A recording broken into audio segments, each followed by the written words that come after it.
Hello student, तो आज हम लोग पढ़ने वाले हैं इक्विवेलेंट वेट, क्योंकि स्टब्स में नॉर्मलिटी भी हम लोग यूज करने वाले हैं। तो नॉर्मलिटी को समझने से पहले हमको इक्विवेलेंट वेट का जो कॉन्सेप्ट है ना, वो क्या होता है उसको समझना काफी क्या है जरूरी है। तो चलिए है ना, हम लोग अब हेडिंग लगाते हैं क्या, इक्विवेलेंट वेट।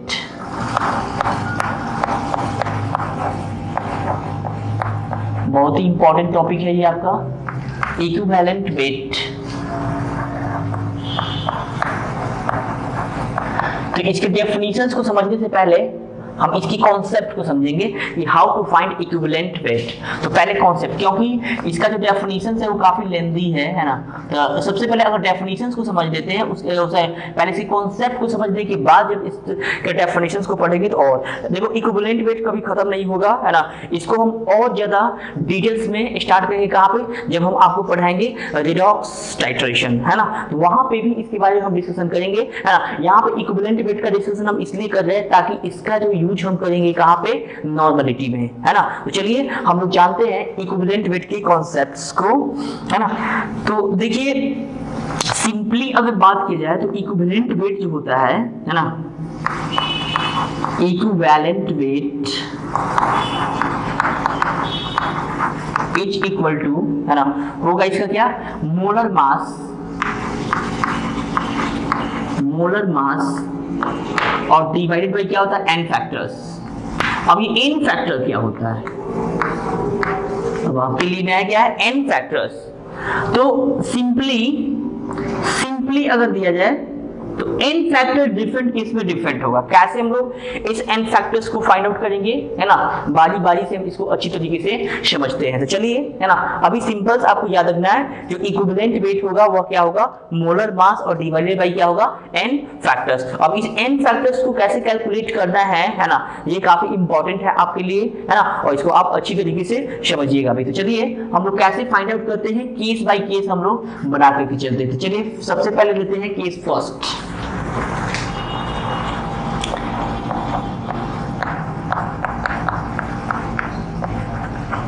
है ना, equivalent weight for an element.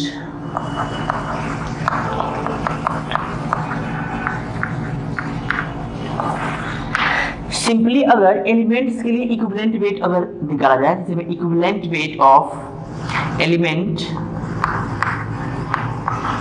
H equal to, simple elements के लिए हम लोग क्या यूज करेंगे, एटॉमिक वेट और डिवाइडेड बाय, इसके लिए जो इक्विवेलेंट वेट के लिए जो आपका एलिमेंट के लिए एटॉमिक वेट जो होगा ही, जैसे मोलर मास एटम्स के लिए एटॉमिक वेट वही उसका क्या होता है, मोलर मास होता है। और यहाँ पे जो एन फैक्टर्स हो जाएगा वह क्या हो जाएगा, वैलेंसी हो जाएगा। क्या हो जाएगा, वैलेंसी हो जाएगा। जैसे एग्जांपल्स आपको तो पता ही है कि डिफरेंट एलिमेंट्स का है ना जो वैलेंसी होता है वो क्या होता है, डिफरेंट होता है ना। और इसमें खास करके ज्यादा करके यूज होगा जो वैलेंसी होगा वह किसका होगा, मेटल का वैलेंसी ज्यादा यूज होगा। तो यहाँ पे लिखिएगा मेटल्स और यहाँ पे क्या लिखेंगे, वैलेंसी। जैसे मेटल्स में Na सोडियम का वैलेंसी कितना होता है, 1 होता है ना। तो इस केस में इसका इक्विवेलेंट वेट कितना हो जाएगा भाई है ना, सोडियम का मोलर मास कितना होता है 23 है ना, इसका वैलेंसी कितना हो जाएगा 1, तो 23 बाई 1 कितना हो जाएगा 23। उसी प्रकार मैग्नीशियम है ना, तो मैग्नीशियम का वैलेंसी कितना होगा 2 है ना। तो इसके लिए अगर इक्विवेलेंट वेट अगर फाइंड आउट करें तो क्या हो जाएगा, मोलर मास और बाई क्या होगा, वैलेंसी फैक्टर्स। उसी प्रकार एल्युमिनियम है ना, तो एल्युमिनियम के लिए कितना हो जाएगा 3 है ना, एल्युमिनियम के लिए कितना हो जाएगा 3। उसी प्रकार आपका पोटेशियम के लिए कितना हो जाएगा 1, कैल्शियम के लिए भी 2 यूज करते हैं, जिंक के लिए कितना यूज करेंगे 2। आयरन का यहाँ पे 2 वैलेंसी होगा, एक होगा +2 और एक क्या होता है +3। तो इस केस में भी आपका है ना इक्विवेलेंट वेट क्या हो जाएगा, चेंज हो जाएगा। उसी प्रकार कॉपर का भी 2 वैलेंसी होता है, एक होता है +1 और एक क्या होगा +2। तो दोनों केस में इसका भी है ना जो इक्विवेलेंट वेट होगा वो क्या होगा, चेंज होगा। तो सिंपली आप मोलर मास को क्या कीजिएगा है ना, वैलेंसी से क्या कर दीजिएगा, डिवाइड कर दीजिएगा। जैसे एग्जांपल्स अगर हम आपसे पूछे equivalent weight of sodium is equal to, तो कितना हो जाएगा 23 डिवाइडेड बाय कितना 1 इज इक्वल टू क्या 23 है ना। और इसका कोई यूनिट है ना, यूनिट इसका कुछ नहीं होता है ना। उसी प्रकार इक्विवेलेंट वेट अगर मैग्नीशियम का निकालना है तो कितना हो जाएगा 24 divided by 2 is equal to कितना उसी प्रकार इक्विवेलेंट वेट ऑफ ऑक्सीजन निकालना है। इक्विवेलेंट वेट ऑफ ऑक्सीजन क्या हो जाएगा भाई, एटॉमिक वेट कितना होता है 16, अब बाई क्या 2 इज इक्वल टू कितना 8। उसी प्रकार equivalent weight of chlorine is equal to कितना हो जाएगा 35.5 और डिवाइडेड बाई इसका वैलेंसी कितना होता है 1। याद रखिएगा फ्लोरीन, क्लोरीन, ब्रोमीन, आयोडीन इस सभी का वैलेंसी कितना होता है, फ्लोरीन, क्लोरीन, ब्रोमीन, आयोडीन इस सभी का जो वैलेंसी होता है वो कितना होता है 1 होता है ना। इसलिए equivalent weight of chlorine equal to क्या हो जाएगा 35.5 और डिवाइडेड बाय कितना 1। तो इस तरीके से है ना हम किस तरह से एलिमेंट्स का है ना इक्विवेलेंट वेट निकालते हैं वो चीज आप सीख लिए। चलिए अब हम लोग किसी कंपाउंड्स के लिए कैसे इक्विवेलेंट वेट निकालते हैं है ना उस चीज को हम सीखते हैं। तो चलिए हेडिंग लगाइए कि हाउ टू फाइंड है ना equivalent weight of a compound. तो केस नंबर 2,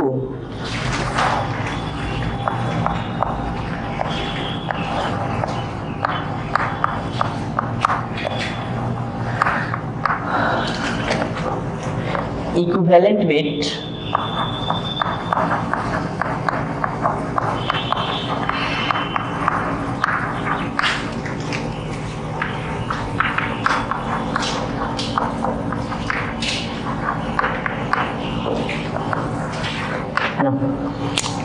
तो देखिए equivalent weight of compounds is equal to equivalent weight of compounds is equal to molar मास।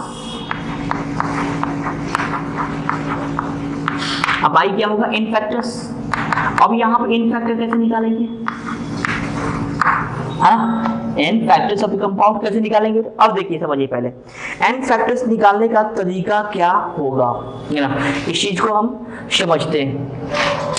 चलिए देखिए जैसे अगर हम है ना सोडियम क्लोराइड के फॉर एग्जांपल्स के तौर पे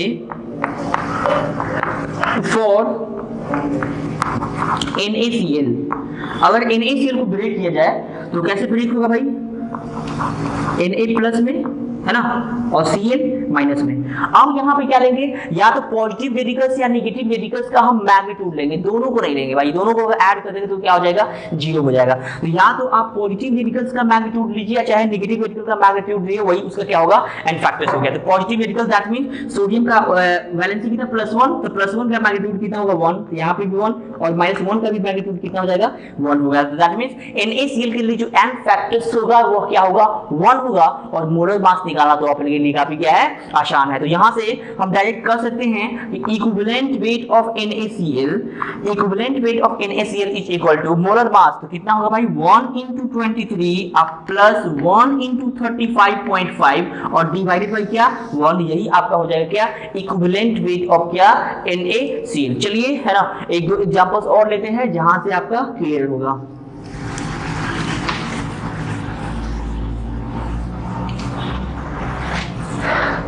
चलिए अगर हम आपसे पूछे इक्विवेलेंट वेट ऑफ Al2SO4 का हाउस साइज इज इक्वल टू व्हाट, सबको पता है मॉलिक्यूलर वेट डिवाइडेड बाय क्या n फैक्टर है ना। लेकिन दिक्कत है कि भाई इसके लिए n फैक्टर्स कैसे निकालेंगे, तो समझिएगा पहले है ना। यहाँ पे देखेंगे Al2SO4 का क्या हाउस साइज, तो इसको आप ब्रेक कीजिए, तो ब्रेक कैसे करेंगे भाई। हाँ एक बात और, एल्युमिनियम का वैलेंसी कितना है 3 और SO4 का वैलेंसी कितना है 2 और पहले वाला पॉजिटिव रेडिकल्स बाद वाला नेगेटिव रेडिकल्स, तो इसको हम ऐसे कर सकते हैं भाई Al पे कितना प्लस 3 प्लस Al पे कितना प्लस 3 प्लस और Al है कितना भाई 2 यूनिट, तो यहाँ पे 2 से क्या कर देंगे मल्टीप्लाई कर देंगे। अब समझिएगा पहले यहाँ पे आइएगा, यहाँ पे अगर देखा जाए तो SO4 के लिए क्या होगा भाई है ना, तो SO4 का तो वैलेंसी 2 है, तो 2 क्या होगा माइनस होगा, क्यों क्योंकि पहले वाला प्लस और बाद वाला माइनस। अब बताइए SO4 कितना यूनिट 3 यूनिट। और एक बात और याद रखिएगा, वो आप चाहे पॉजिटिव रेडिकल लीजिए चाहे नेगेटिव रेडिकल, दोनों का जब मैग्नीट्यूड जब फाइंड आउट कीजिएगा तो निश्चित तौर पे दोनों का जो वैल्यू होगा वो क्या होगा सेम होगा, भले अपोजिट डायरेक्शन अपोजिट साइन होगा है ना, लेकिन है ना दोनों का मैग्नीट्यूड बिल्कुल क्या होगा सेम होगा। तो अब देखिए इसका n फैक्टर कैसे निकालेंगे, देखिए यहाँ पे तो Al पे 3 प्लस, एक Al पे 3 प्लस तो 2 Al पे कितना 6 प्लस, दैट मींस क्या होगा 6 प्लस। चलिए यहाँ पे देखिए SO4 पे 2 माइनस, एक SO4 पे 2 माइनस तो 3 SO4 पे कितना 6 माइनस, दैट मींस क्या -6, तो -6 का मैग्नीट्यूड कितना हो जाएगा 6 है ना, और प्लस 6 का तो 6 सही है ना। तो इस केस में इसका जो n फैक्टर्स होगा वो कितना होगा, 6 होगा। तो आप चाहे तो आप इसका डायरेक्ट निकाल सकते हैं। बताइए 2 इंटू एल्युमिनियम का कितना होता है 27 और बीच में क्या प्लस। अब देखिए SO4 का क्या है, होल थ्राइस है, तो यहाँ पे सल्फर कितना हो गया 3, तो यहाँ पे क्या लिखेंगे 3 इंटू सल्फर का एटॉमिक वेट कितना होता है 32 प्लस ऑक्सीजन कितना हो गया 4 3 क्या कितना 12, तो 12 इंटू क्या 16 और डिवाइडेड बाई आपका इसका n फैक्टर कितना आ गया 6, यही आपका क्या हो जाएगा इक्विवेलेंट वेट ऑफ क्या aluminium sulphate, equivalent weight of क्या एल्युमिनियम सल्फेट।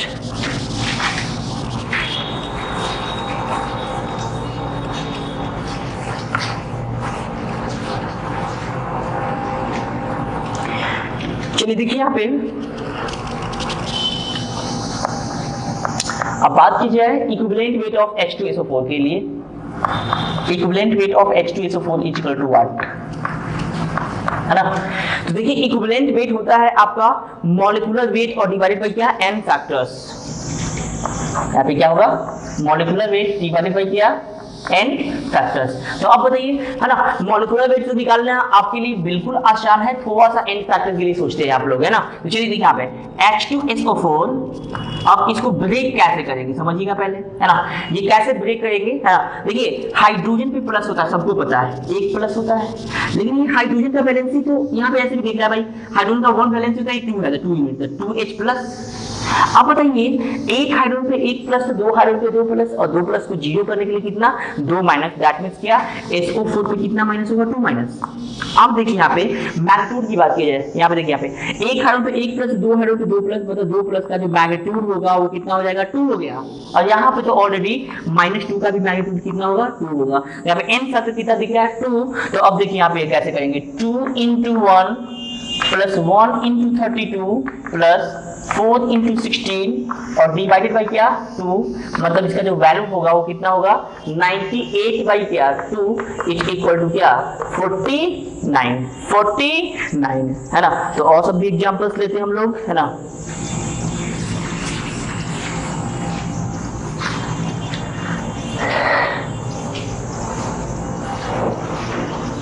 जैसे आपसे पूछे इक्विवेलेंट वेट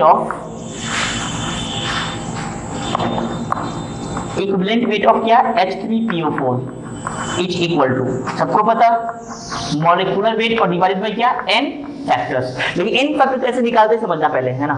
सबसे पहले यहाँ पे H3PO4 इसको ब्रेक करने का कोशिश करेंगे, क्या होगा भाई देखिए यहाँ पे, देखिए हाइड्रोजन तो H प्लस होना है ना।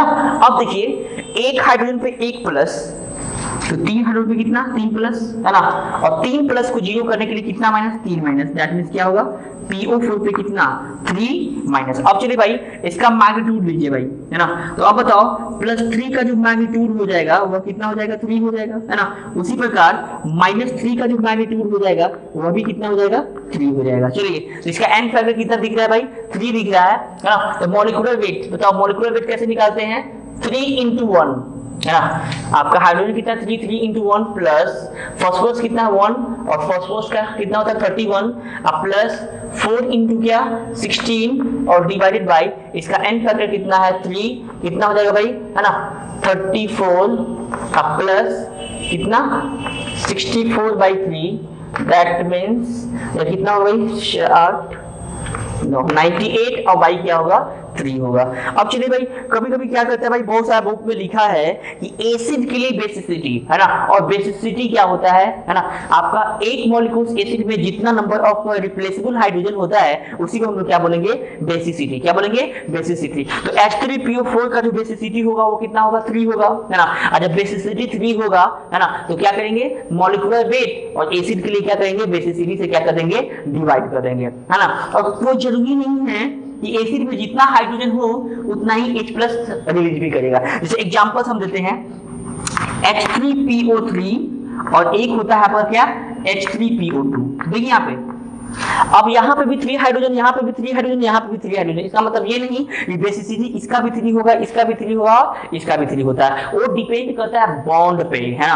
अब वो बॉन्ड लाइन स्ट्रक्चर्स कैसे ड्रॉ करते हैं उसके लिए जब वीडियो बनेगा, है ना, तो वहां से ज्यादा क्लियर होगा। ऐसे एक रफली हम एक आइडिया दे रहे हैं, इसका जो स्ट्रक्चर्स होगा वो P double bond O OH और OH, यहाँ पे क्या होगा H होगा, इसका जो बनेगा P double bond O HOH। तो देखिए यहाँ पे जितना हाइड्रोक्सी बॉन्ड होता है ना भाई उतना ही H प्लस आयन रिलीज करता है। तो इस केस में हाइड्रोक्सी बॉन्ड OH बॉन्ड को ही हम लोग क्या बोलते हैं, हाइड्रोक्सी बॉन्ड। तो इस केस में आपका बेसिसिटी कितना हो जाएगा, 2 हो जाएगा, और इस केस में क्या होगा, 1 होगा। अगर इस केस में अगर आपका है ना पूछेगा इक्विवेलेंट वेट ऑफ एसिड क्या होगा, तो मॉलिक्यूलर वेट तो दीजिएगा लेकिन डिवाइड कितना से करना होगा, 2 से, और इस केस में भी आपका मॉलिक्यूलर वेट तो देना होगा लेकिन इस केस में डिवाइड कितना से करना होगा, 1 से। तो चलिए है ना, तो एसिड के लिए है ना अगर आपसे पूछे कि बताइए इसके लिए आपका इक्विवेलेंट वेट क्या होगा, तो इक्विवेलेंट वेट होगा मोलर मास और डिवाइडेड बाय क्या हो जाएगा, एसिड के लिए क्या होगा, बेसिसिटी, और बेस के लिए क्या हो जाएगा,